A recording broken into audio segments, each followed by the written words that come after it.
သိရမှာဘာလဲဆိုတော့ဒီကျွန်တော်တို့ဒီမှာအကုန်လုံးတွေကဘယ်လိုပြောမလဲကျွန်တော် pro player မို့လို့တခြားလုပ်ငန်းတွေရှိရဗျာမအားကြဘူးအကုန်လုံးကကိုသူ့လုံးနဲ့သူလုံးနေကြ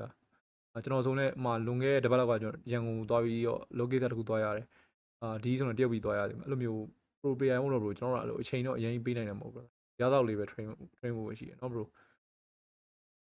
ကိုစီကြည့်နေတယ် okay အဲ့တော့အာရွက်ခေါ်နေမယ်သွားပြီအသေးလှုပ်ပွဲကြီးပြောလိုက်မှာလှုပ်မန်းလိုက်အောင် bro မန်းလိုက်အောင်လှုပ်ပွဲကြီးမန်းမေးပါအောင်လှုပ်ပွဲကြီးလှုပ်တဲ့ပွဲကြီးလို့အသေးလှုပ်တဲ့ပွဲလှုပ်ခံရတဲ့ပွဲမန်းမေးကြအောင် bro